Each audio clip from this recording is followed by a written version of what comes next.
जैसे जैसे सानवी बड़ी हो रही है ना, खाने में उतना ही ज़्यादा उसका नखरा बढ़ते जा रहा है। सानवी छोटी थी तब दाल चावल रोटी सब कुछ खाती थी हम लोग का देख देख के, लेकिन अब जैसे जैसे बड़ी हो रही है ना, कुछ भी नहीं खाती है और खिलाते हैं तो खिलाने भी नहीं देती है और खुद से भी नहीं खाती है, बस खेलते रहती है और छींट के छोड़ देती है। तो उसका पेट भर नहीं पाता है तो हमको तंग करते रहती है। तो सोचे कि आज उसके लिए सेरेलैक बना ही देते हैं, क्योंकि सानवी जब छोटी थी ना तो सेरेलैक उसको शुरू से ही खिला रहे हैं तो सेरेलैक वो अच्छे से खाती थी, लेकिन सेरेलैक उसका खत्म हो गया था और बनाने के आलस से हम भी ध्यान नहीं दे रहे थे, लेकिन वो कुछ खाने ही नहीं खा रही थी। तो आज सोचे कि उसके लिए सेरेलैक बना ही देते हैं। सेरेलैक बनाने का सामान सारा घर पे ही था तो जल्दी से सारा काम निपटा लिए और खाना खा के स्टार्ट कर दिए सेरेलैक बनाना। तो सेरेलैक बनाने के लिए हम ले लिए हैं यहाँ पे मखाना, ओट्स और काजू और पिस्ता बादाम। तो सभी को यहाँ पे भूनने के लिए सबसे पहले ले लिए हैं लोहा वाला कढ़ाई। तो सबसे पहले यहाँ हम मखाना को भून लिए हैं और उसके बाद ओट्स को भून लिए हैं हल्का आंच में। लोहे के कढ़ाई में ना बहुत जल्दी जलने लगता है, इसलिए लगातार चलाते रहना पड़ता है और ज़्यादा भूनना नहीं रहता, बस हल्का हल्का रेड करना है। काजू और बादाम को हल्का सा घी में रोस्ट करना है और सभी को इस तरह से भून लेना है और उसके बाद फिर यहाँ पे उसको पीस देना है। और सानवी जब छोटी थी ना तब से ही हम उसके लिए होममेड सेरेलैक बना रहे हैं, क्योंकि मार्केट वाला सेरेलैक में ना चीनी ज़्यादा रहता है। तो अभी शाम का टाइम हो गया और जब हम सेरेलैक बना रहे थे ना तो अधूरा ही रह गया था, क्योंकि एक सामान मेरा घट ही गया था। जब हम आधा बना लिए तब हमको याद आया कि इसमें कि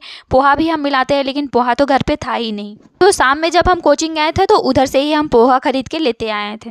तो पोहा को भी ओट्स के जैसा हल्का हल्का भून लेना है, उसके बाद उसको चलनी से चल दिए, क्योंकि उसमें छोटा छोटा जो बूरा होता है ना वो जल जाता है ना तो बहुत बेकार लगता है, इसलिए उसको चलनी से चल के निकाल लिए और इसको भी हम अच्छे से मिक्सी जार में पीस के बना दिए। और साथ ही साथ यहाँ काजू और पिस्ता बादाम को भी एक साथ मिला के पीस देते हैं। सभी को पीस लेने के बाद सभी को एक साथ मिक्स कर लेना है, अच्छे से मिला लेना है और उसके बाद फिर एक अच्छे से साफ सुथरा डब्बा में उसको भर देना है। और जब हम सेरेलैक बना रहे थे ना तब से सानवी मेरे पास ही बैठी हुई थी, मेरे साथ सेरेलैक बनाते हुए देख रही थी और वो भागी नहीं रही थी। जब तक सेरेलैक बनाए तब तक वो बैठी रही। तब सेरेलैक बन गया ना तो वो खाने के लिए जिद करने लगी, तो दूध भी गर्म कर दिए थे तो दूध के साथ यहाँ पे सेरेलैक को हम घोलने लगे। सानवी छोटी थी उस टाइम गर्म पानी के साथ खिलाते थे, लेकिन अब बड़ी हो गई है तो दूध के साथ उसको घोल दिए और देखिए कितनी अच्छे से खा रही है। इतना अच्छा से अगर वो दाल चावल खाती है ना तो हमको सेरेलैक बनाने का जरूरत नहीं